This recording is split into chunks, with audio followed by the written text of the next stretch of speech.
Bueno, pues ya estamos con todos ustedes en esa segunda parte. Y la vamos a comenzar, ustedes saben que se están celebrando el caso Saqueo, ¿no? En Madrid, ¿no? Que tiene mucho que ver con la historia local, ¿no? Donde, entre otras cosas, pues se está viendo aquellos proyectos que salieron a luz pública, hicieron ruedas de prensa y demás, de un arquitecto, no me acuerdo el nombre. Monteverde, correcto. Y se pagaron, ojo, creo que son 70 o 80 millones de pesetas por unos proyectos que ni eran proyectos en sí, porque eran copias, y además proyectos que no se llegaron a realizar, ni mucho menos, ¿no? Pero salieron 70 y tantos millones de pesetas, madre mía. Y nos quedamos tan frescos, ¿no? Bueno, pues... Pero si eso ahora es nada, Pepe. Que ahora eso visto con perspectiva es casi nada. No, es que no eran 70 millones de pesetas, eran 34 millones de euros. Es decir, eran 5.000 millones de pesetas los que se sacaron de ahí, entre unas cosas y otras, porque es que hubo un saco de dos. Sí, bueno, que recordar que esos proyectos eran, pues, la isla, es decir, el nuevo puerto deportivo exterior, el parque de atracciones, que va a ser el Euro Disney, un palacio de congreso. Dos palacios de congreso, porque le cambió la parcela y copió el palacio de congreso de Cannes y uno de los palacios de congreso de Miami, porque lo iba a hacer en el puerto deportivo, y lo que hizo fue fusilar la ampliación del Pier No. 3 de Miami, recordemos que el parque de atracciones era tan burdo que incluyó un folleto de Euro Disney, literal, o sea, lo había, ¿no? Fotografías de Euro Disney. Y eso es lo que la gente aplaudía. Y cada vez que había un problema, pues el señor Gil montaba una cosa así, insultaba a todos los que opinaban distinto de él y presentaba el gran proyecto y decía que, bueno, que si el gobierno y la Junta no le daban el dinero, lo ponía él. Ya vimos que el dinero no es que lo pusiera él, que se lo llevaba él. Y hay que recordar que este señor Monteverde era su arquitecto personal, que prácticamente firmaba, cobraba, y ninguno de esos proyectos llegó jamás a ser visado por el Colegio de Arquitectos. No solamente no se construyeron, es que ni siquiera llegó a redactarlos, eran planos de colorines. Y que bueno, está por discernir qué parte se llevó ese arquitecto, qué parte se llevó Jesús Gil, y qué parte se llevó el resto de la gente que sabía perfectamente que eso era así, y que daban las órdenes oportunas para pagar, hacían la liquidación. Y entonces la implicación de Román, que era el alcalde de facto, era el que firmaba todo eso. Posteriormente Julián Muñoz, por medio está Contratas, 2000, Turismo 2000, es decir, los que pagaban, los que daban el visto bueno y le pagaban a este señor un pastón, sabiendo perfectamente que era falso, que no había ni proyecto ni nada, que daban por bueno la recepción del proyecto que no aparecía, que daban por bueno unos honorarios de dirección de obras que no se habían llegado a iniciar jamás, etc. Es decir, un caso de corrupción evidente, que hoy día, primero, casi como que no nos acordamos ya, porque además estamos inmersos en la corrupción que todos los días nos da un susto, con el señor Bárcenas, el Gürtel, Galicia, Mallorca, Urdangarín, es que nos tienen atiborrados de la corrupción gigantesca que estamos viendo ahora. Pero bueno, es que ya aquí hicimos escuela, esta era la universidad donde algunos se doctoró. En el modelo del saqueo vasto, es decir, este no era el saqueo de la prevaricación y el cohecho, es decir, de que un constructor o un urbanizador sobornaba a alguien, no hacía falta sobornar, tenían el gobierno con mayoría absoluta. Digamos que este era el modelo saqueo, la palabra es correcta, que es un poco lo que pasa con los ERES. No hay que sobornar a nadie, estaba el director general allí firmando dinero, por lo tanto el modelo era de saquear las arcas del Ayuntamiento de Marbella, como ese director general saqueaba el dinero que había para empleo, saqueándolo en el sentido de permitir que dentro de los listados de los beneficiarios legales pues haya gente que no tenía derecho a percibir esas ayudas. Caso saqueo que las declaraciones de los que actuaron como alcalde accidental, tanto Pedro Román como Julián Muñoz, pues le echan las culpas al muerto. Le ha venido muy bien, pero los muertos no hablan. Vamos a ver, tú escuchas a Julián Muñoz y era verdad. Y yo creo que la inmensa mayoría de las cosas que dice ahora son verdad. Es decir, a mí no me extraña nada que él tuviera que aceptar en el plano en el que él lo cuenta, tuviera que aceptar lo que le ordenaba. Ojo. Pero lo lógico era parar eso y dimitir y irse a su casa. Claro. Es que, como dice Paco, las dos cosas son verdades. En primer lugar, él sabía que si no obedecía a Gil lo despedía. Porque aquí no estaba nombrado por el pueblo, está nombrado a Gil. Y Gil le dijo, tú estás aquí cobrando si haces lo que yo te diga porque yo no voy a firmar. Esa parte es verdad. Es cierto lo que tú dices, hombre, un poco de dignidad, y dices, o una de dos, o me niego a firmar, hago una advertencia de legalidad, salvo mi voto en los plenos. Esas figuras están contempladas en la ley, y en el peor de los casos, si tienes valentía, te vas. Él se quedó cobrando por todos lados, por cierto, porque cobraba sueldo por aquí, sueldo por allá, sobres que repartía rocas, sobres que repartía no sé qué, porque estaban encantados de la vida. Entonces está bien que le eche la culpa al muerto, porque es verdad, el muerto era el que mandaba. Es que era el que mandaba, es que realmente pero era así. Cuando le interesó romper con el muerto, ya no le pudo echar la culpa. Es decir, recordemos aquel famoso tinglao en Telecinco, aquella famosa entrevista en donde rompió. Lo vivimos casi en directo. Era una época en la que no coincidíamos estos tertulianos, pero coincidíamos otros, y teníamos a Isabel Pantoja ahí enfrente, casi, porque estaba ahí en la puerta, y estaba Julián Muñoz sentado a un lado mientras estaba hablando con Antena 3, creo que recordé que fue una de las entrevistas, y toda aquella gente que iba con ellos y que aplaudía sus actuaciones y que pelearon por quedarse con el pastel, porque realmente lo que hizo Julián Muñoz fue intentar pelear para quedarse con el pastel, pero el pastel no era suyo. Lo intentó, el problema es que el pastel no era suyo, era de otro. Y claro, tú no le quitas un pastel a otro que lo tiene en la ventana, a no ser que pierda la mano por el camino, y la perdió. Y perdió la mano por el camino. Bueno, la mano, perdió más. Pero yo siempre digo esto, ¿no? ¿Cómo es posible, Juan Miguel, cómo es posible vivir 15 años de nosotros es que no hicimos lo que teníamos que hacer? Yo no sé, pero nosotros pues, vivíamos Cuando también digo nosotros, en una nube, ¿no? Nos metemos todos, y yo no voy a presumir de ser votante o no ser votante de Gil. Yo me voy a meter también dentro de, como decía en una entrevista que le hacían esta tarde a Monterroso, comentando lo que estamos haciendo nosotros hoy. Él decía que una parte de la culpa de todo lo que sucedió, una parte de la culpa la tiene el pueblo. Claro. Bueno, tendremos que reconocerlo, ¿no? Sí. Yo no digo el pueblo es una unidad. El pueblo no era el pueblo de Gil y los que no lo eran. El pueblo era una unidad. Bueno, pues tendremos nosotros nuestra parte de culpa. Pero los que vivimos aquella época, yo tengo que reconocer que, bueno, que es cierto lo que está diciendo Pedro Román y Julián Muñoz y también Marilón Miñones, que han declarado que ellos actuaban por obediencia debida, ¿no? Y bueno, pues a posteriori de hacer esa declaración debían de decir, bueno, pues yo pido perdón a la sala y al público que nos está escuchando, leyendo, viendo, y me arrepiento de todo lo que he hecho, pero no.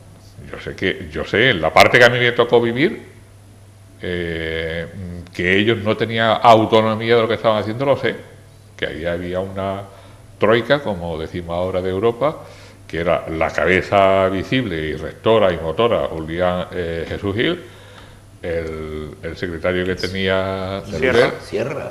Y el Sierra, que era su mentor, y el otro que tenía, el secretario que tenía de él de la época de Carabanchel, ¿no? De Jiménez. Jiménez. Pepe, ¿cómo era? José Luis y nadie tenía ni un ápice para contradecir, bueno, hasta el propio ayuntamiento e institución, pues muchísimo habremos visto por la mañana a los conserjes del ayuntamiento viajar con carpeta hasta el club financiero, porque la alcaldía estaba en el club financiero, y los mismos cuerpos técnicos pues iban allí a despachar con el alcalde, ¿no? La alcaldía no estaba en el ayuntamiento. Es que yo me acuerdo, porque son temas muy puntuales y que tuvo mucho que ver. Cuando, siendo el alcalde, creo que en la primera o segunda legislatura, no lo recuerdo bien, que salió condenado en Madrid por un insulto al presidente del Real Madrid, o algo de eso, ¿no? Y salió condenado la inhabilitación para no poder presentarse. Y vino un ministro socialista que vino aquí, que llevaba deporte, Vino aquí y digo, pues ¿a qué viene este hombre aquí? Le puso los caballos en la Alameda, bueno, fue un... Era el presidente del Consejo Superior de Deporte. No, pero ese llegó a ser no era ministro. ministro. Que no me acuerdo del ministro. nombre. Fue luego ministro de Comercio en la tercera o cuarta legislatura. En aquel momento era el director general pero entonces del Consejo Superior de Deportes. Era el director general del Consejo. Navarro. Ahora a lo que voy. Navarro. Pues, ¿a qué viene este? Claro.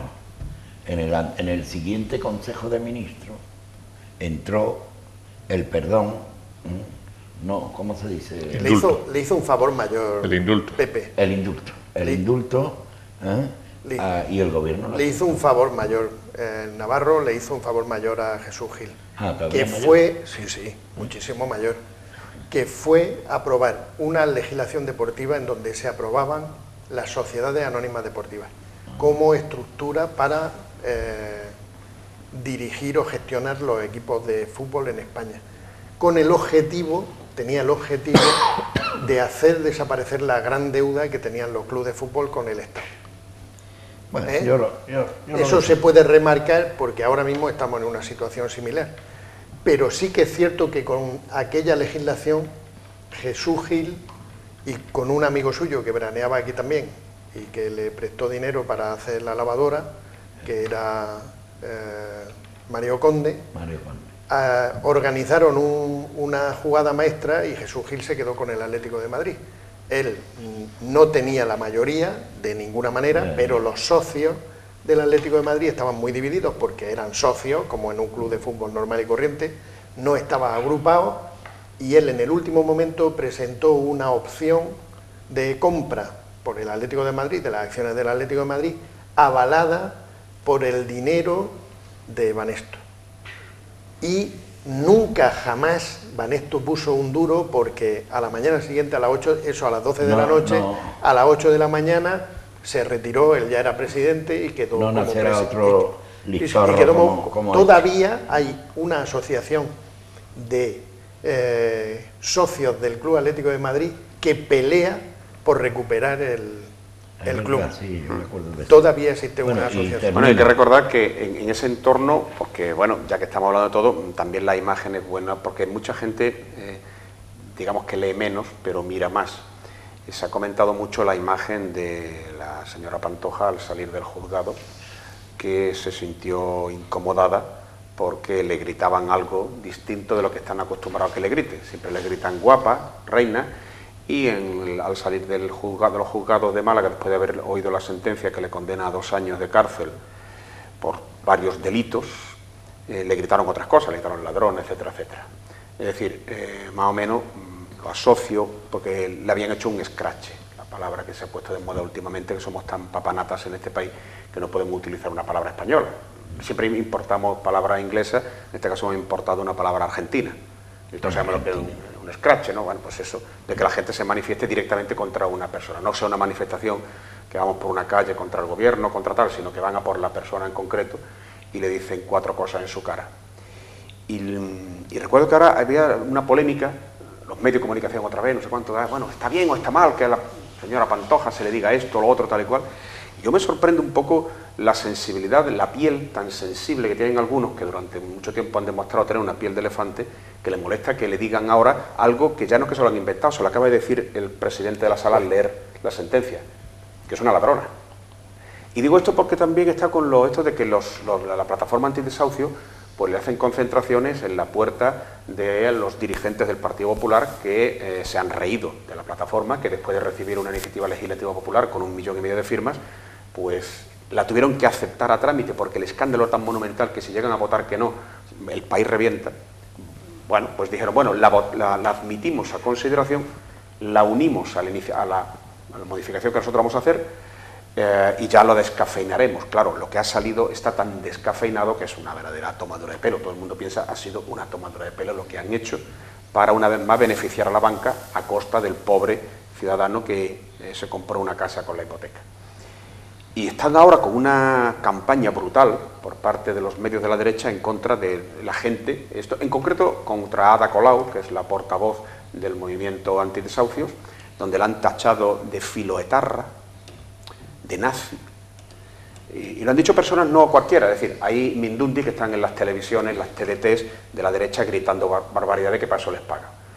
Pero lo dicen dirigentes importantes que se sientan en la mesa de dirección del Partido Popular, como un secretario, un vicesecretario de organización, un vicesecretario de producción, que la llamó filoetarra, y ponía como ejemplo una imagen estrucadas, por cierto, de una televisión de extrema derecha, 13, la cadena 13, la de los obispos, la antigua Popular TV, en donde en una manifestación que hay en San Sebastián en favor de que los presos de ETA vuelvan al País Vasco, aparece que en esa manifestación había unos señores de la plataforma antidesahucios de un pueblo de al lado. Y entonces asocian eso con ETA, cuando ni siquiera la manifestación era una manifestación proetarra, era porque esa y se colaron esa gente. Lo que dice además, por cierto, la ley penitenciaria española, que en principio todo preso en España debe de estar pegando sus penas lo más próximo a su domicilio. Nos hemos inventado una excepción con los presos de ETA porque formaba parte de una estrategia general de acabar con la resistencia, pues sabemos que los presos de ETA eran un núcleo importante para que la banda se mantuviera. Pero una vez que la banda ya se ha disuelto y prácticamente no tenía sentido. Hacen esa manifestación, cogen una cámara, ponen una pancarta de un pequeño grupo de personas, mayores por cierto, que decían plataforma antidesahucios, no voy a decir el pueblo. Y eso convierte a Ada Colau, que no estuvo en esa manifestación, como etarra. Pero es que peor que lo dijera ese, que es el número 5 del Partido Popular, es que la número 2 del Partido Popular lo tacha a los que se manifiestan en la puerta de las sedes o de los domicilios como nazis. Bueno, hay gente que le ha dicho que si no tiene vergüenza. Es decir, gente, por ejemplo, que supo lo que es el nazismo. Y además que lo diga precisamente Cospedal, que no se está distinguiendo precisamente por una trayectoria democrática. Que diga eso sencillamente porque les molesta que 15, 20, 100 personas se manifiesten. Personas que están desesperadas. Personas que esta gente es que no son capaces de ponerse en la piel del ciudadano, porque no han sido ciudadanos de a pie, para comprender a qué grado de desesperación puede tener la gente ya así. Y que además le digan que ellos son los culpables. Ese señor que lo echan a la calle, que ya ha perdido el piso porque lo ha tenido que entregar a la banca en dación, que además encima le dicen que va a tener que pagar 80 o 100.000 euros más de por vida, que no va a poder comprarse ni una lavadora, porque el primer euro que entre, la mitad de cada 2 euros que gane, uno se lo lleva al banco, porque le van a embargar el sueldo de por vida. Y encima, ¿qué pretende? Que le aplaudan y le llama nazis. Claro, es que estamos en una situación en donde tenemos un gobierno que ha perdido toda vergüenza, todo respeto hacia la ciudadanía que les votó y que, bueno, aparte de que se está cargando el país, es que se está cargando la convivencia democrática. Y había un artículo en The Huffington Post, que es muy interesante, es un periódico digital norteamericano, pero tiene una versión española buenísima, en donde había un artículo que hacía referencia más o menos que por ahora están manifestándose la gente diciendo no a los desahucios, etcétera. Si siguen presionando a la gente, las próximas concentraciones pueden ser peores, porque esto es una olla. No, pero también afortunadamente la justicia está interviniendo. Hay una resolución judicial de un juez que en un desahucio lo ha parado hasta que, fíjate, hasta que no termine el curso escolar. Sí, es una jueza, por cierto, andaluza. Pero vamos, claro, es que la ley hipotecaria que dice que ese señor se va a la calle, porque así lo dice el banco, por otro lado ha entendido que hay una ley de protección del menor que tiene más rango y ha dicho que no puede dejar a un menor desescolarizado. Pero eso es la desesperación de los jueces. Esos son 4 jueces y medio que, desesperados por ver la injusticia de lo que está pasando, hacen uso de lo que les da la ley, que es la capacidad de interpretación o la capacidad de consulta. Hay que recordar que el varapalo monumental que le ha dado al gobierno el Tribunal de Justicia de Europa es porque un juez catalán, antes de ejecutar un desahucio, hizo una consulta porque entendía que la ley hipotecaria española era injusta. Y el Tribunal Europeo le dio la razón, por cierto, con cierta rapidez. A los 7 meses le contestó y le ha dado un varapalo monumental. Y en vez de reaccionar el gobierno modificando al menos esos aspectos de la ley hipotecaria, pues ahí lo ha metido ahora en una vorágine extraña para marearla, marearla, para no hacer nada de lo que la gente está esperando que haga. Y si luego resulta que hay una iniciativa un poco original, sorprendente, al menos una iniciativa con un poquito de corazón, como es la del gobierno de Andalucía, en la que dice que en los casos extremos, donde haya una persona que lo vayan a expulsar y esté en riesgo de exclusión social, no en todos los casos, sino en aquellos casos donde una familia esté en riesgo de exclusión social y el propietario de la vivienda sea un banco o una empresa, la Junta expropiará el uso de ese piso durante 3 años. No se la quitará. No. Temporalmente. Y además que pondrá un impuesto que penalizará la posesión de pisos vacíos si el propietario es un banco o una empresa inmobiliaria.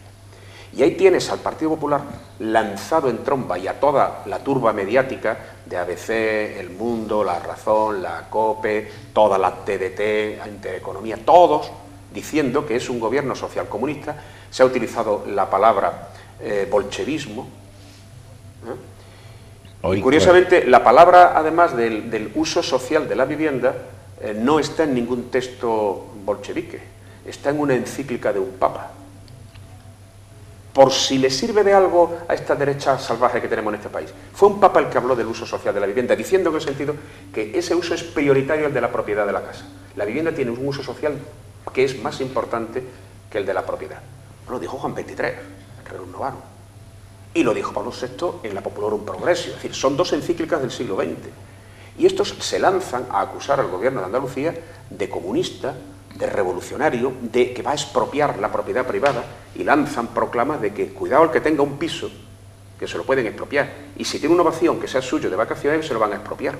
O sea, eso, no sé, si es que mienten o es que no leen. Yo creo que son las 2 cosas. Tenemos una derecha bastante inculta y una derecha además que miente mucho. Porque realmente si se leen eso dice sencillamente que eso. Es decir, tanto es así que el presupuesto que hay para atender esos casos son 20 millones de euros al año. Es decir, no van a expropiar miles de pisos, van a expropiar el uso durante hasta 3 años de aquellos pisos que sean propiedad de la banca que lo va a poner en la calle. Y también a todos los que no...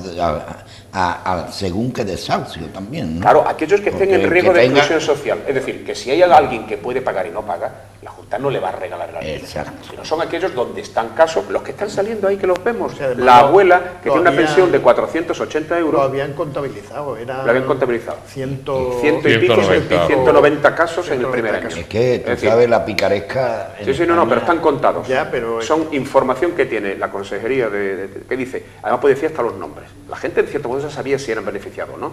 Es decir, y por salvar en la vía 190, ¿no? Y además encima que va a ser una expropiación, es decir, que tampoco es que, en fin, que el banco no va a salir. La iniciativa legislativa popular de la plataforma de afectados por la hipoteca, de la PAC, es una iniciativa para incluir una posibilidad dentro de la ley hipotecaria, que era la dación en pago, que sí que afecta a muchísima gente. Esa sí que afecta a mucha gente. gente. Afecta a mucha gente. Pero la situación de exclusión social, como dice José Luis, solo afecta, por lo menos en Andalucía, a un número muy reducido de personas. Evidentemente, el impuesto por tener el piso vacío a lo mejor anima a las empresas españolas a crear un sector de actividad que en España prácticamente no existe, no solo en Andalucía, sino en España, que es el del alquiler de la vivienda. A precios que sean razonables de acuerdo con el sueldo que se tiene en el país. Sí, y que además ya no tiene por qué ser ni barato ni caro, sino simplemente que se pueda pagar. Claro. Pero es que además ya no tienen la excusa, porque hay que recordar que este gobierno, otra cosa que hizo fue modificar la ley de alquileres. O sea, ese mito de que tú metes un inquilino y no lo puedes echar es falso. Porque este gobierno hizo una modificación en donde tú puedes echar tú puedes iniciar el desahucio al primer mes de impago. Y al segundo mes ya está en la calle. O sea, es el mito de que yo no quiero alquilar mi piso porque es que si se mete alguien me puedo tirar años de pleito. Solo con la ley franquista. Se ha regularizado. Es decir, hoy día, con el primer mes que no pagues, el propietario se puede ir al juzgado. Pues si hay gente por ahí que lo han echado casi no ha llegado al mes y medio de cumplirse, no ha dado tiempo a que ni a que regularice el primer mes teniendo posibilidad de pagarlo. Y lo han echado a la calle. Lo han echado. O sea, que es sencillamente, bueno, pues que el gobierno pues no quiere modificar esos temas porque lógicamente la banca no quiere. La banca no quiere. Y tenemos un gobierno que hace lo que dice la banca. La banca no quiere la dación en pago. Y dice y amenaza que si se acepta la dación en pago, ellos van a subir los tipos aplicables en las hipotecas del futuro. Y que por lo tanto se cargan el sector de la construcción. Es decir, ¿cómo un gobierno puede aguantar que un sector que lo tienes tú completamente comiendo en tu mano, porque todos necesitan la mitad de ese sector está con dinero que le ha dado el gobierno de nuestros impuestos, que ese sector que debería estar agradecido, que le estamos salvando algunas cosas, Más de una. Se permite el lujo de torcerle el brazo al gobierno y tumbarle el pulso. ¿Cómo es posible? ¿Qué gobierno es este? Y que le dice, no aprobéis la dación en pago, porque si lo hacéis, que cualquier persona con sensatez dice, hombre, pues si yo compro algo y no lo puedo pagar, y he estado pagando 5 años, pierdo los 5 años que he pagado y pierdo el bien, que lo tengo medio pagado. ¿Cómo que además voy a seguir? Eso no lo entiende nadie, más que esa óptica bancaria que hay. Y que además la banca le manda el mensaje clarísimo. Además, el señor Botín, que no se recata lo más mínimo, en una reunión de Europa Forum en Madrid, lo dijo. Si el gobierno aprueba la dación en pago, nosotros, lógicamente, la banca vamos a subir los tipos de la hipoteca y, desde luego, préstamos para construir, pues, como en los viejos tiempos, al 11%. Con lo cual, lógicamente, el sector de la construcción, los constructores han ido rápidamente a decirle al gobierno, ni hablar. ¿Y qué pasa con las 300.000 personas que cada año van a la calle? Pues le da igual, a este gobierno le da igual, esas 300.000 personas, pues que se aguante. Y aquí hay un número importante de desahucios, ¿no? 300.000 anuales. Se ha crecido desde el 2011 al 2012 un 40 y tantos por ciento. Sí, ha crecido el número 400%.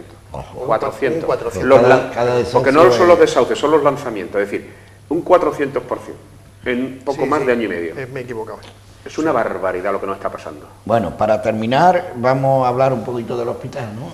Sí, Pero no del hospital que está parado, que lo hemos hablado muchas veces, las obras se de debería ampliación, terminar. Hemos La hablado ampliación inacabada y tal. muchas veces del funcionamiento del hospital. Se puede hacer lo mismo que hicimos la última vez cuando hablamos de eso, que hacer un llamamiento a las dos administraciones para que lleguen a un acuerdo Pues sí, porque y resuelvan este problema, que no sé si es un problema que tiene solución, porque no sé qué capacidad presupuestaria tiene la Consejería de Salud para poder acometer esa- montar otro hospital, porque prácticamente la ampliación es como si fuera, tiene el tamaño del hospital antiguo, casi. Entonces, como no lo sé, pues yo creo que el problema más serio está ahí, en que la disponibilidad presupuestaria es muy utópica. Ya. Pero sí que me gustaría hacer mención, como muchas veces hablamos de cosas que funcionan mal, pues hacer un alegato a las cosas que funcionan bien. Entonces, en el caso del Hospital Comarcal tiene una unidad de mama, de detección precoz del cáncer de mama, que funciona fantásticamente bien, y yo quería hacer un alegato de elogio Y como a tú ese decías- equipo, al equipo de ginecología y al equipo de oncología, que funcionan en conjunto, a la gente de radioterapia, que tratan a las mujeres de Marbella y de la comarca como lo que son reinas de su casa y del hospital, que es una unidad, tanto los jefes de servicio como las jefas de servicio, las enfermeras, las auxiliares y todo el entramado que atiende a las mujeres que tienen o que padecen esta enfermedad, que es mucho más frecuente de lo que todos nos creemos, porque se basa en una estructura fisiológica en la que la mujer es fibroquística. Las mujeres fibroquísticas con pechos fibroquísticos son aproximadamente el 70% de las mujeres españolas, el 70%. Todas esas mujeres tienen riesgo de en un momento determinado sufrir un cáncer de mama. Y si es por la atención que se les presta en el Hospital Comarcal, desde luego de lujo. Ya digo, las personas que atienden a las mujeres que sufren la enfermedad, todas, desde el jefe de servicio que la atiende, el que la diagnostica, el que le hace las biopsias, las enfermeras que tratan con ella día a día, que le enseñan cómo cuidarse, cómo detectar el cáncer, y todo el servicio que, una vez que ha aparecido la enfermedad y después de la operación, hacen el seguimiento. El médico de cabecera, las enfermeras de los ambulatorios, de los servicios de salud, que llaman por teléfono, que preguntan, que están atentas hasta el último detalle de estas personas, que realmente pues son muchas Así se y entiende. además se merecen una Así se atención de entiende ese por tipo. qué, como ayer domingo, creo que fue ayer domingo, se echan los médicos, enfermeras a la calle en Madrid. Es que Porque yo creo que estamos haciendo una cosa en este país que posiblemente sea lo peor que se puede hacer, que es desmontar los dos servicios públicos que sostienen un país o una nación o un Estado moderno, que son la sanidad y la educación. y la educación. Todo lo demás es negociable. Las reformas laborales, que pueden ser traumáticas o no, depende del punto de vista que se mire. Si hay trabajo, una reforma laboral te llevará hasta donde te lleve y tú te adaptarás o no te adaptarás. Las relaciones de los funcionarios con el Estado, la estructura del Ministerio de Defensa, las compras a empresas o no, todo eso es negociable y es admisible un cambio de modelo de gestión. Pero en un país desarrollado o en los países desarrollados, los sistemas de salud y los sistemas educativos intentan por todos los medios, todos los países desarrollados, que sean lo más estables posible, porque afectan de forma traumática a los ciudadanos. Y esa afectación no es económica, es personal, que es lo peor que le puede pasar a un ciudadano, que sentirse desprotegido por parte del Estado al que supuestamente contribuye a su funcionamiento todos los días. Y yo creo que esas manifestaciones que se ven de los médicos y sanitarios, del servicio sanitario, del servicio de salud madrileño, no se ven en más sitios, se han visto en Barcelona, no se ven aquí en Andalucía, a pesar de que también hay recortes provocados precisamente por la situación presupuestaria de la Junta, que viene derivada todo del mismo origen, pero todos los que participan, todos los sanitarios y todo el profesorado, nosotros que somos profesores, José Luis y yo, que participamos en un sistema público de calidad, porque nosotros consideramos que es un sistema de calidad, estamos realmente asombrados u horrorizado sería mejor la palabra, de ver cómo se pretende desmontar algo que funciona perfectamente bien. Porque si no funcionara, pero es que funciona. Esta es nuestra España. Pero es que se da la paradoja. Decías tú lo del servicio de la sanidad y de la educación, no solamente que tiene una afección personal, emocional, etcétera, pero también la tiene económica. Es decir, la estrategia de cargarse la sanidad pública o la enseñanza pública no es de carácter reformista ni ideológico, es de carácter económico. Es decir, es que lo que está pasando en Madrid no es que haya menos dinero para los hospitales, no, es que los van a privatizar, los van a vender a una empresa, Capio Sanidad y la Ribera Salud, que son dos empresas donde están sentados en el Consejo de Administración familiares de altos cargos del Partido Popular, etcétera, etcétera. Es decir, es un saqueo disimulado. Es un negocio. Es un negocio disimulado, legal, pero absolutamente inmoral. Entonces, el problema es que no es solamente un problema de modelo de gestión que se podía plantear, bueno, pues